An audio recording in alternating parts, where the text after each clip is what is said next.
C'est ce week-end que débutent les vacances de l'Eid al-Fitr qui approchent au Maroc. Voyons quel impact cette période de fête a sur le secteur touristique avec Driss Issaoui, analyste politique et économique qui est avec nous en direct de Rabat.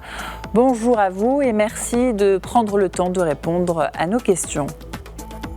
Merci à vous, madame. Alors, ces jours de fête sont-ils une bonne période pour le tourisme interne ? Vous savez, c'est une approche qui a été privilégiée depuis un moment. Au moment où il y avait une grande... Vous savez, le secteur touristique est un secteur qui est très sensible. Et au moment où il y avait une... C'est-à-dire, moi, je me rappelle maintenant, il y a quelques années, on avait pensé à la manière de donner du contenu au secteur touristique. Et c'est là où on a pensé à des solutions comme tout ce qui est touristique interne, il fallait l'encourager. D'abord par les prix, ensuite par la possibilité pour les familles justement d'avoir un logement qui convienne à leurs besoins. C'est-à-dire que ce n'est pas seulement les chambres professionnelles, classiques, etc., mais c'est des appartements ou c'est des logis qui permettent à la famille de se remettre ensemble et de parler, de rigoler, de passer des moments agréables à travers ce que nous savons. C'est-à-dire quand on parle du tourisme, vous parlez de tout ce qui est habitation, c'est les hôtels. Mais il y a aussi il y a beaucoup de solutions qui ont été développées, que ce soit à Agadir, à Marrakech ou dans d'autres villes, où l'on trouve à côté des grands hôtels classés, il y a aussi ce qu'on appelle des habitations qui ont été adaptées aux besoins. Il y a aussi le fait il y a des solutions de location de chambres ou de maisons carrément. Cela se trouve au niveau de beaucoup de villes marocaines. C'est ce qu'on appelle le Airbnb. Et ça marche. Les maisons d'hôtes. Ce sont des maisons d'hôtes, oui. Et pensez-vous que les Marocains résidant à l'étranger sont nombreux, selon vos connaissances, à venir fêter cette Aïd au Maroc, cette fête-là ? Certains d'entre eux peuvent le faire. C'est-à-dire, moi, je pense ici aux Marocains qui vivent en Espagne, par exemple, ils peuvent faire ça.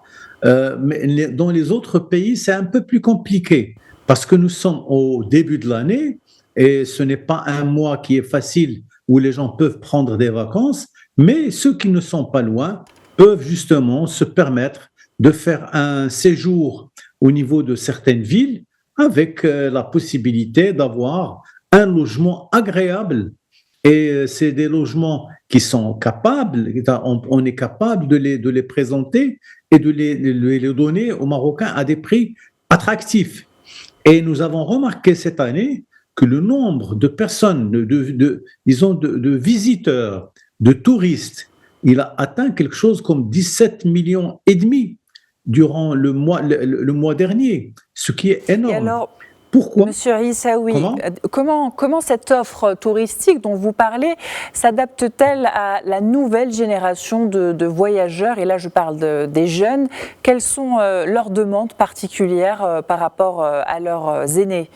On parlait tout à l'heure de maisons d'hôtes. Oui, mais c'est-à-dire, vous savez, les jeunes, ils se débrouillent, quelle que soit la situation. Les jeunes Marocains, quand ils viennent de l'étranger, ils sont capables d'avoir la possibilité de séjourner dans des hôtels, dans des maisons d'hôtes. Et ils se débrouillent. Et il y a aussi le fait, je connais des jeunes qui sont venus au Maroc sans déranger leur famille, ils sont allés louer des chambres dans le Airbnb et ça a marché pour eux.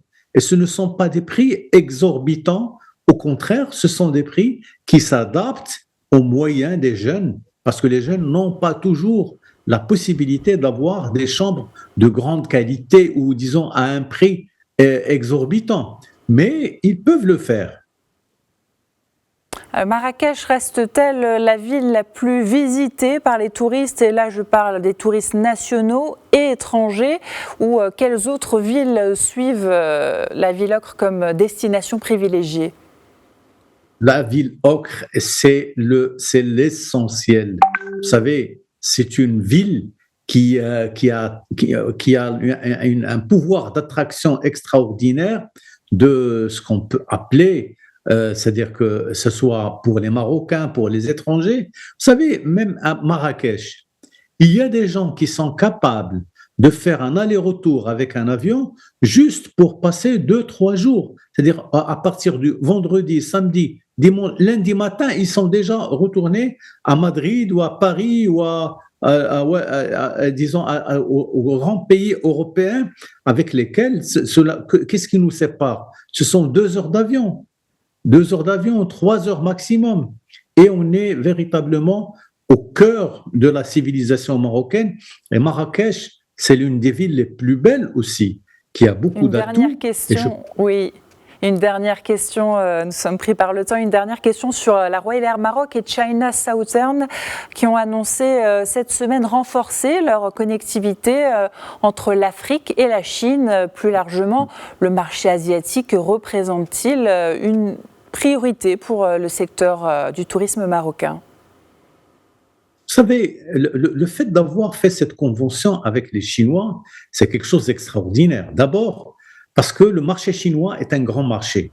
Et si les Marocains arrivent justement à décrocher le marché chinois s'ils peuvent venir, si on peut leur offrir, et d'ailleurs ils viennent en nombre, et maintenant, le Maroc peut jouer ce rôle d'intermédiaire entre la Chine et l'Afrique. Le Maroc a une excellente expérience au niveau de l'Afrique.